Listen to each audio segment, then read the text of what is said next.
I can share a few things from my life, from where I am to where I was and where I want to be. And in that, there can be a little bit of India which people can take away. People who live here, people who have been part of this food journey in this part of the world. I'm sure that they can take something home when it comes to Indian food. I was not, I didn't know who a chef was when I was growing up. We were not a family where we would go to 5-star hotels, or we didn't even know who a chef was. My brother, his hobby was to cook, mine wasn't. My dad could cook, so we could see somebody, a male in the kitchen. Those were the days when in India, men in the kitchen was a complete no-no. But we had seen my dad, because my mom is a pure vegetarian, so anything which was non-vegetarian, including cooking of veg, my dad would do. So it was nothing new that a male person would be in the kitchen. So my brother picked it up, who's 2 years senior to me. So he picked it up and he would get in the kitchen and people would ask him what his hobby was, and he would actually say, "Oh, I love to cook." Is he a chef? No. He became an accountant, he did his chartered accountancy, he's a strategy consultant now. Oh my God. So how are chefs, what on earth am I doing here? I've been cooking professionally now for 30 years. Yes, 30 years. I passed out of an institute in Delhi 30 years ago and worked in different places. And I have some friends who we work together, studied together and learned from. So I have some people who bring nostalgia of all those good days back to me. So what was I doing? The only thing that I wanted to do, I just wanted to do something which was different. I just wanted to do something which nobody else had done. And nobody, I had to define that nobody. So nobody in our family should have done that. Not my cousins, near, dear, or far away. Nobody should be to that field. Nobody in our neighborhood should have done that. So I scanned. There was no one who had been a chef. So I said, okay, now what should I do? So at that time also I didn't know who a chef was. At that time I thought that, I like creative things, so maybe I'll become an architect. So I started to learn about that. I was, okay, I'll not be modest. I was academically brilliant. I was very, very good. So people at that time thought that I'll go to the top engineering college, but I said, no, people can't decide for me what I would do. I would do what I want to do. So I said, I'll be an architect. That sounds good. It's cool. Do architecture. So I scanned everything, and there was one college from the city that I lived in at that time was Delhi. There was School of Planning and Architecture. 15 students all over India they would select.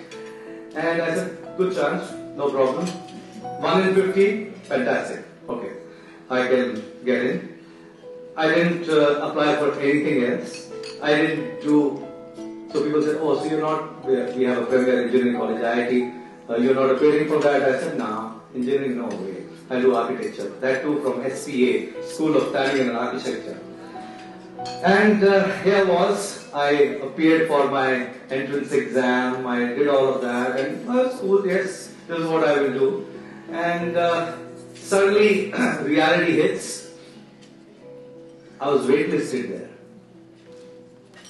And suddenly everything is now back to, actually in some sense came crashing down. Oh wow, this building, that all that I was creating. I said, oh, now what do we do? A friend of mine, he and I used to study together, and he came home one day and he said, so what are you going to do? I said, no clue, but I'll have to see. So he says, why don't you apply for this institute? I said, no way, no chance. This is because that was an institute which was not a culinary institute, it was a hotel institute where culinary was taught as a part of the whole curriculum. So at that time, it was something which people with, I should say, but I will say, people with lesser intelligence would get into. Now I'm in front of the interview committee. They look at my marks. You will never join here. Why are you wasting somebody else's chances? I said, no, this is something that I have always wanted to be. This is what I always wanted to do. And I have not applied anywhere. No engineering college, nothing. And it was not a lie. I said, this is what I have always wanted to do, and this is what I want to. Right? I was only doing that to. And they actually made fun of my marks and said, oh, only 99 out of 100 in this. What's wrong? I said, yeah, I'm sorry. I was talking to my dad's friend. We were walking. So I was sharing this dilemma with him. I said, what do you think I should do? Like a 17 years old, confused boy, that what should be done? He says, why don't you join this institute?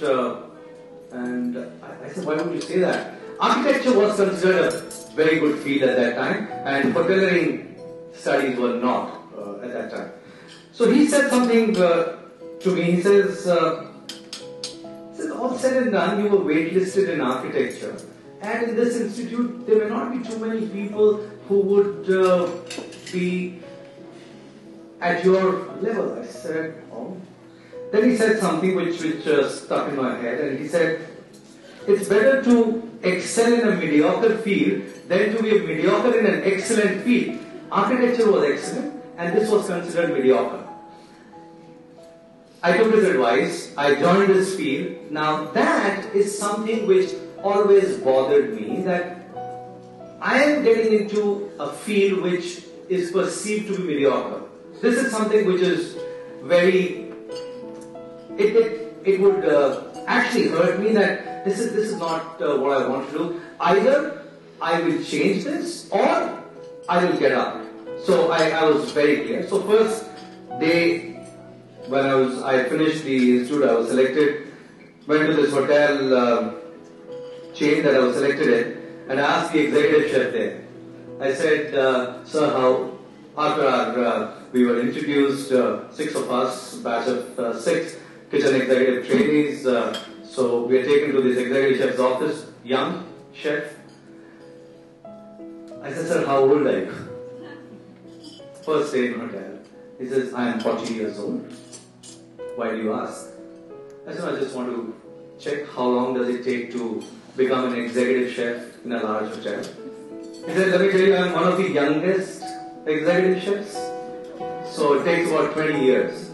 I said, thank you. He said, now that you have asked, why did you ask? I said, no, if normal people take 20 years, then I want to achieve that in 10 years. And he laughed. He says, I told you that I am one of the youngest.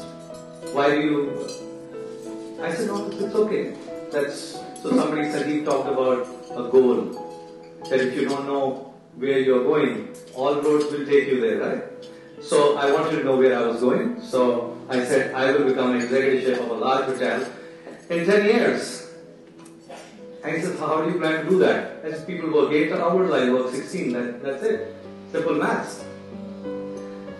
That's where the journey started. And since then, I've been trying my bit to first do things for myself, and in that I would make sure that there are other bigger motives and bigger objectives that are embedded. Many people love to do many big things, but in the beginning has to be made with a very big dream, and that's what I do. I only dream, and thanks to my team and family and good wishes of people like you, I'm able to realize my dream.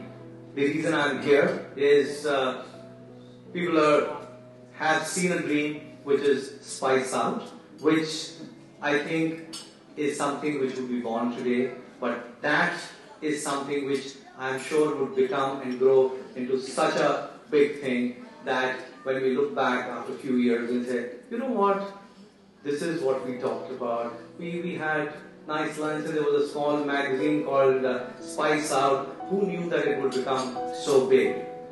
I know this is, the beginning is restaurants of Melbourne, but I encourage the people who have started this, I know everybody is here, that dream big.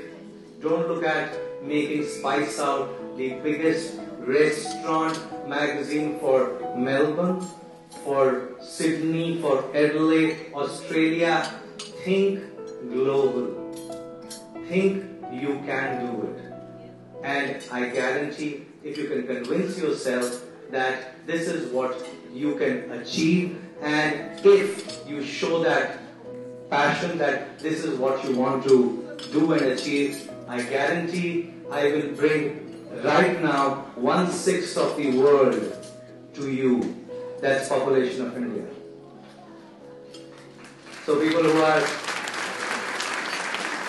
looking at Spice Out, here's a dream that I have given. I only would like to say that if my role always is to see how Indian food can grow more and more and more, and it's not only the restaurants that I talk about. I say restaurants may represent very small, represent Indian food in a very small way. We have such great variety that one lifetime is not enough. If you were to ask me that do I know Indian food, I say bits and pieces, parts a little bit.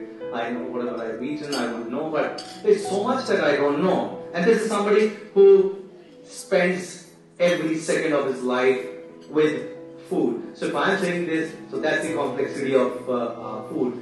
And with that complexity comes the opportunity, and that opportunity, if this city, which is the capital, gourmet capital of Australia, if they can look at that, there's no reason why Melbourne or Australia cannot have top 5 Indian restaurants in the world in this country. Because the produce that you get, the passion that you get, the training that you get, people who eat food here, they are so discerning. Media here is so discerning. Kids, through TV shows, they are moving into kitchens, they are cooking. There is so much food that is happening here. I think Indian food cannot be left behind when it comes to restaurants. At home also, I would say that more and more homes invite people, all Indians I would say, should invite people who have not tasted too much of home-style Indian food. Let me also tell you, not many people will know, I say India is primarily a vegetarian country. The kind of things that we do with vegetables, there are very few countries, I don't know. Again, a lifetime is not enough just to count dishes. That's the variety that we have. So, here's an opportunity which lies here and now. And let me also build in a thread so that people run after it. If you don't do it, I will. Now, just kidding.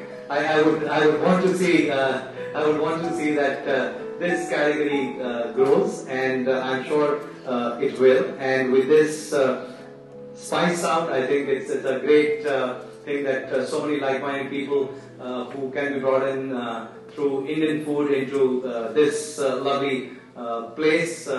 I think this can be a start of a great revolution for our food, and people who want to do more and more experiments with food, I encourage them to do as much as they can and take ownership of that. Anything that works well, please take 100% credit for it. Anything that does not work well, say this is Sanjeev Kapoor's recipe. But please go out and try something new. Try something. Don't just say that, oh no, this does not work, this does not work, this does not work, because who knows what works. I never knew that I would be a chef ever. Thank you. The very reason why all of us are here, we have the incredible personality, Mr. Sanjeev Kapoor. We honor you today, sir, and thank you for gracing us with your presence. Apart from painting a palette, he is in a constant romance with every dish he creates, and who better than this to launch Melbourne's very own Indian food guide.